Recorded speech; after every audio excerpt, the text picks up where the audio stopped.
తెలుగు సందులు, 2 సంస్కృత సందులు. సంస్కృత సందులు ఇంకా 8 రకాలు అన్నమాట.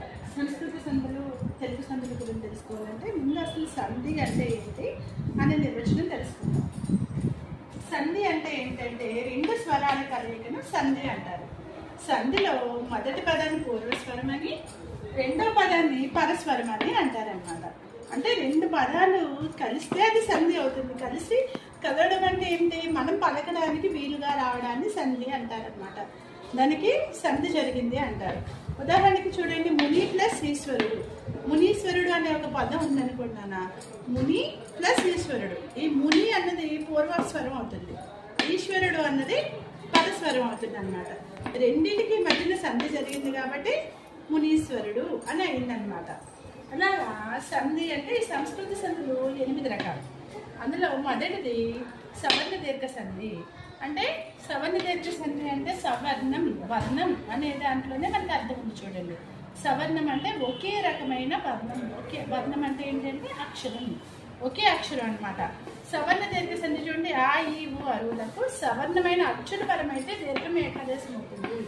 సవర్ణమైన అచ్చులు అంటే అచ్చులు మాత్రమే. అచ్చులు అంటే చెప్పాను కదమ్మా, ఆ నుంచి ఆహా వరకు.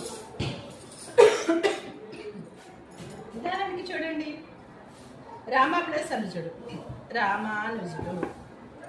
ఇక్కడ రామాలో చివరి పలికే పదం ఏంటి, ఆ. అనుజుడులో కూడా ఆ అని వస్తుంది. అంటే ఆ ప్లస్ ఆ అంటే అచ్చులే కదా నన్ను. సంస్కృత సంధిలో మొదటిది సవర్ణ దీర్ఘ సంధి. అంటే సవర్ణము అంటే ఏంటి, ఒకే రకమైన వర్ణము. సవర్ణము అంటే ఆ ఈ అరువులకు సవర్ణమైన అచ్చులు పరమైతే దీర్ఘము ఏకాదేశం అవుతుంది. అచ్చులు మాత్రమే పరం అవ్వాలి. అంటే ఆ ఈ అరు అనే అక్షరాలకి సవర్ణమైన అచ్చులు అనమాట. వాటికి అవే అక్షరాలు పరం అవ్వాలన్నమాట. అప్పుడు సవర్ణ దీర్ఘ సంధి అవుతుంది. ఉదాహరణ చూడండి, రామ ప్లస్ అనుజుడు. రామాలో చివరి పలికే ప్రొనౌన్సియేషన్ ఏంటి, ఆ. అనుజుడులో కూడా ఆకారమే వస్తుంది. కాబట్టి ఆ ప్లస్ ఆ అంటే సవర్ణమైన అచ్చులు, ఆకి ఆనే పరమైంది కాబట్టి సవర్ణ దీర్ఘ సంధి అవుతుంది అనమాట. రెండవది గుణసంధి. గుణసంధి అంటే అకారంలకు ఈవు అరు పరమగినప్పుడు క్రమంగా ఏవో ఆర్లు ఏకాదేశంగా వస్తాయి. ఏవో ఆర్లను గుణములు అంటారు. ఇది గుణసంధి సూత్రం అనమాట. అకారము అంటే ఆ అనే అక్షరం అనమాట. వాటికి ఈవు అరు అనే అక్షరాలు పరమైతే కనుక క్రమంగా ఏ కానీ ఓ కానీ ఆరు అనే అక్షరాలు కానీ ఏకాదేశంగా వచ్చి అంటే సంధి జరుగుతాయి అని అర్థం అనమాట. ఉదాహరణ చూడండి, రాజా ప్లస్ ఇంద్రుడు, రాజేంద్రుడు. సంధిని విడదీస్తే రాజా ప్లస్ ఇంద్రుడు, రాజేంద్రుడు. అంటే రాజాలో చూడండి ఇక్కడ ఏం పలుకుతుంది, ఆ అనే అక్షరం పలుకుతుంది. ఇంద్రుడులో ఏం పలుకుతుంది, ఈ అనే అక్షరం పలుకుతుంది అనమాట. అంచేత రాజా ప్లస్ ఇంద్రుడు, రాజేంద్రుడు. ఇందులో సవర్ణమైన అచ్చు, ఆకి ఈనే పలికింది, ఈ రాలని చూడండి సవర్ణమే అంటే దీర్ఘం లేని అచ్చు పలికింది కాబట్టి రాజా ప్లస్ ఇంద్రుడు రాజేంద్రుడు. నెక్స్ట్ మహా ప్లస్ ఋషి, మహర్షి అంటారు. మహాలో కా అంటే ఆ కింద లెక్క అనమాట. లాస్ట్లో పలికే పదం ప్రొనౌన్సియేషన్ ఆ. ఋషిలో అరు పలుకుతుంది కదమ్మా, అంచేత మహర్షి అవుతుంది అనమాట. అంటే ఆ కానీ ఏ ఓ ఆర్ అనే అక్షరాలు వస్తాయి అనమాట. ఈ వచ్చిన చోట ఏ వస్తుంది, ఊ వచ్చిన చోట ఓకారం వస్తుంది, అరు వచ్చిన చోట అరుకరం వస్తుంది అనమాట. అలాగా దీన్ని గుణసంధి అంటారు. మూడోది వృద్ధి సంధి. అకారంకు ఏ అయిన పరమైనప్పుడు ఐకారము, ఓ అవుట్ పరమైనప్పుడు ఔకారము వస్తుంది. ఐ అవులను వృద్ధులు అంటారు. అంటే అకారంకు అంటే ఇది చూడండి, వసుధ ప్లస్ ఏక. ఈ అకారము వసుధాలో అకారము, ఏకారం ఏ పరమైంది, ఏకాలో ఏ వచ్చింది, ఏ అని అచ్చు యాడ్ అయింది. అప్పుడు వచ్చేది ఏమవుతుంది, ఐకారం వచ్చింది చూడండి, వసుదైక. వసుదైక అన్నాం మనం చూడండి, వసుదైక అంటాం. అంటే అకారానికి ఏ పరమైతే ఐకారం వచ్చింది, ఓ పరమైతే ఔకారం వచ్చింది.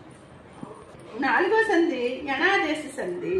దీని సూత్రం ఏంటి, ఈవు అరువులకు అసవర్ణమైన అచ్చులు పరమైతే క్రమంగా యావారాలు వస్తాయి. యావారాలను ఎన్నులు అంటారు. చూడండి, ఇక్కడ సవర్ణమైన అచ్చులు వచ్చాయి. ముందు పై సందులన్నిటికీ కూడా సవర్ణమైన అచ్చులు అని వచ్చాయి. ఇక్కడ అసవర్ణమైన అచ్చులు అని వచ్చాయి. అంటే ఆ అచ్చు కాకుండా వేరొక అచ్చు రావడం అసవర్ణం అనమాట. అదే అచ్చు వస్తే సవర్ణం, వేరే అచ్చు వస్తే అసవర్ణం అవుతుంది అనమాట. ఉదాహరణ చూడండి, అతి ప్లస్ అంత, అత్యంత. అతిలో ఈ పలికే పదంలో ఉండేదేంటి? ఇకారం పలుకుతుంది. అంతాలో అకారం పలుకుతుంది. ఇది రెండు కలిపితే యకారంగా మారిందనమాట. అంటే ఈ ప్లస్ ఆ కలిస్తే యకారంగా మారింది. అతి ప్లస్ అంత, అత్యంత. తర్వాత అణు ప్లస్ అస్త్రము, అణ్వస్త్రము. అణులో ఉకారం పలికింది, అస్త్రంలో మళ్ళీ అదే అచ్చుపరమైంది, అకారమే అచ్చుపరమైంది. అంటే ఉకారానికి ఆకారం పరమైనప్పుడు వకారం వచ్చిందనమాట. అంతే చూడండి, ఈ ఊరలకు ఈకి యా వచ్చింది, ఊకి వా వచ్చింది, అరుకి రా వచ్చింది. తర్వాత పితృ ప్లస్ ఆజ్ఞ, పిత్రాజ్ఞ.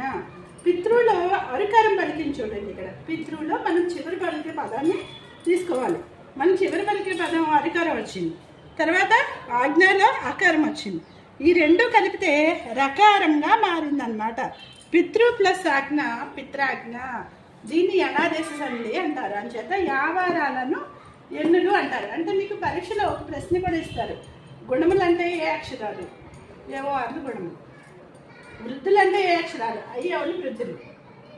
ఎన్నులు అంటే ఏంటి? యావారాలను ఎన్నులు అంటారు. ఇలా కూడా మీకు పరీక్షలో ఇస్తారు. తర్వాత 5వది అనునాసిక సంధి.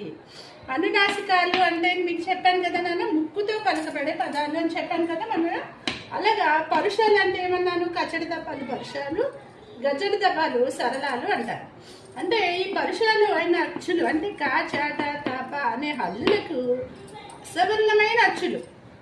అంటే హల్లులు పరం అవ్వట్ల, అచ్చులే పరమైనప్పుడు అనునాసిక అక్షరాలైన ఞ, ఇని, ణ, నా, మా అనే అక్షరాలు ఆదేశంగా వస్తాయి. చూడండి, ఉదాహరణ చూస్తే మీకు ఆ సంధి సూత్రం అర్థమవుతుంది. వాక్ ప్లస్ మయము అంటే వాంగ్మయము అయింది. వాక్లో ఈ అక్షరం చివరి ఏమొచ్చింది? కా వచ్చింది. అంటే మనం పలికే పదంలో చివరి అక్షరం ఏమని పలుకుతుంది? కా. వాక్, కా. ఆ కా అంటే పరుషం. మయము వాంగ్మయం. మాలో మా అంటే అకారం అనమాట. ఆ పరమైంది. మా అంటే కా ప్లస్ ఆ ఏమవుతుంది? మకారంగా మారింది ఇక్కడ. వాంగ్మయము అంచేత. తర్వాత చూడండి, జగత్ ప్లస్ మాత. ఇక్కడ తకారం. తకారానికి మాతలో మాలో ఆ వచ్చింది. తకారానికి అకారం పరమైతే నా వచ్చింది, మా వచ్చింది అనమాట. మా వత్తు వచ్చింది. జగన్ మాత అమ్మా, అది మా రాయాలి. ఓకే. తర్వాత 6వది జస్వ సంధి. ఈ జస్వ సంధి పెద్ద ఎక్కువగా ఇవ్వరు, కానీ అసలు ఆ సంధి కనుక ఒకవేళ అనుకోకుండా ఇస్తే కూడా మనకి తెలియడం కోసం జస్వ సంధి, చుత్వ సంధి, ఈ 2 సంధులు పెద్దగా ఇంపార్టెంట్ కాదు, ఎప్పుడో కానీ రావు, కానీ గుర్తించడం చాలా ఈజీగా గుర్తించవచ్చు. చూడండి, జస్వ సంధిలో కాచాట తప్ప అంటే పరుషాలు అచ్చులు, వాటికి అచ్చులు పరమైతే గజడ దబాలు వస్తాయి. ఇక్కడ చూడండి, పై సంధిలో పరుషాలు కచ్చడ దబాలకి వేరే అచ్చులు పరమైతాయి, కానీ ఇక్కడ కచ్చడ దబాలకి గజడ దబాలే పరమవుతాయి. చూడండి అమ్మా, వాక్ ప్లస్ దేవి, వాగ్దేవి కదమ్మా. కాకి ఇది అచ్చు, ఆ నుంచి ఆ వరకు ఉన్నవన్నీ అచ్చులు కదా నాన్న. అంచేత వాక్లో కా అనే అక్షరానికి ఏదో ఒక అచ్చు పరమైంది. అయితే ఏమొచ్చింది? అది గాగా మారింది. ఇక్కడ కా ఉంది కాబట్టి ఇక్కడ వాగ్దేవి గా పలికింది. ఇక్కడ తా ఉంది కాబట్టి చూడండి, ప్లస్ భక్తులు, సద్భక్తులు. ఇక్కడ తా ఉంది కాబట్టి ఇక్కడ బాగా మారింది అనమాట. కచ్చడి దబాకి గజడి దబ అంటే వరుసగా కా, చాట, తప ఇలా రాస్తే, గజడి దబ ఇలా రాస్తే, వీటికి కాకి గా, జా, చాకి జా, అలాగనమాట. తాకి దా, తాకి దా, పాకి బా, ఇలా పలుకుతాయి అనమాట. అది పదం సంధి అయిన తర్వాత ఆ పలికే పదం ఈ విధంగా పలుకుతుంది. తర్వాత సంధి చుత్వ సంధి అంటే సకార తకార వర్గాలకు సాచా వర్గాలు పరమైతే సాచాలు వర్గాల ఆదేశంగా వస్తాయి. ఇక్కడ చూడండి అమ్మ, టేబుల్ వేసాను. సాకి సా పలుకుతుంది సంధి జరిగినప్పుడు, తాకి చా పలుకుతుంది, దాకి చా పలుకుతుంది, దాకి దా పలుకుతుంది వస్తుందా, మళ్ళీ ఠాకి జా పలుకుతుంది, నాకి ఇన్ని పలుకుతుంది అనమాట. అలాగా ఈ చుత్వ సంధి అన్నది ఏంటంటే సకార తకారానికి సకార తకారాలే వస్తాయి వర్గాలుగా. అంటే చూడండి, నిస్ ప్లస్ చింత. నిస్లో సా పలికింది చూడండి, నిస్లో ఈ పొల్లుకి సా పలికింది, చింతకి చా, చా అనే హల్లు పలికింది. నిస్ ప్లస్ చింత నిశ్చింత కాబట్టి చకారమే వచ్చింది. సాకి. ఓకేనా? తర్వాత తత్ ప్లస్ జనుడు, సత్ ప్లస్ జనుడు. సత్లో తా అక్షరం వచ్చింది, తా అంటే అకారం. సత్ ప్లస్ జనుడులో జ, కాబట్టి ఏమవుతుంది? సజ్జనుడు వచ్చిందంటే జకారం పలికింది అనమాట. దీన్ని అంటే సకార తకార వర్గాలకు సకార చవర్గాలే వస్తాయి కనుక వీటిని చుట్వ సంధి అంటారు. ఇంకా సంస్కృత సంధిలో ఆకృతి విసర్గ సంధి. విసర్గకు శాశ్వాసాలు పరమైనప్పుడు శాశ్వాసాలు ద్విత్వాలుగా మారుతాయి. ద్విత్వం అంటే ఏంటో చెప్పాను కదా నాన్న, అంటే ఒక ఒత్తుకి అదే ఒత్తు రావడాన్ని ద్విత్వం అంటారు. ఒక అక్షరానికి అదే ఒత్తు వస్తే, అంటే నాకి నా ఒత్తే వచ్చింది అనుకో ద్విత్వం, సాకి సావత్తే వచ్చింది అనుకో అది ద్విత్వం అనమాట. అది వేరే ఒత్తు వస్తే అది సంయుక్తం. చూడండి, అచ్చులలో చాకి చావత్తే వచ్చింది కాబట్టి ద్విత్వం. ఇది పరమైతే ఐకి వేరే వచ్చింది చూడండి, మాకి వేరే ఒత్తు వచ్చింది కాబట్టి అది సంయుక్తం. అలాగా ఇందులో శాశ్వాసాలు పరమైనప్పుడు శాశ్వాసాలు ద్విత్వాలుగా మారుతాయి. అంటే ఒక అక్షరం ద్విత్వంగా అంటే దానికి ఒత్తుగా మారుతుంది. చూడండి, మనః ప్లస్ శాంతి. మనహలో ఉన్నదేంటి? విసర్గ. ఈ విసర్గకి శాంతి సకారం కలిసింది, సకారం వచ్చింది ఇందులో. అంటే అప్పుడు ఏమైంది? సకారానికి ద్విత్వం వచ్చింది. మనః ప్లస్ శాంతి. మన అనే విసర్గ, సకారం అన్నది ఈ చివరి ప్రొనౌన్సియేషన్లో మిగిలిన సకారం. అప్పుడు ఏమవుతుంది? ఈ సకారానికి ఇది ద్విత్వంగా మారుతుంది అనమాట. అది విసర్గ సంధి. తర్వాత సంధి జరగనివి కూడా ఉంటాయి. విసర్గ సంధిలో కొన్ని చోట్ల సంధి జరగవు. అంటే సంధి జరగకపోవడం అంటే ఆ పదాన్ని అలాగే పలకాలి, దాన్ని కలిపి పలకడానికి లేకపోతే దీర్ఘం చేయడానికి ఉండదు అనమాట. దాన్ని చూడండి, ప్రాతః ప్లస్ కాలము. ప్రాతకాలము చూడండి, ఇక్కడ ఎలా ఉందో అదే వచ్చేసింది. ప్రాతకాలము ఎలా రాసామో అదే వచ్చేసింది.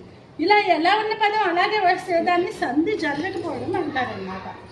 ఇలా విసర్గ సంధిలో ఇంకా 2 రకాలు ఉంటాయి, కానీ ఎక్కువ ఎగ్జామ్కి ఈ 2 విధాలు మాత్రమే ఇస్తారు.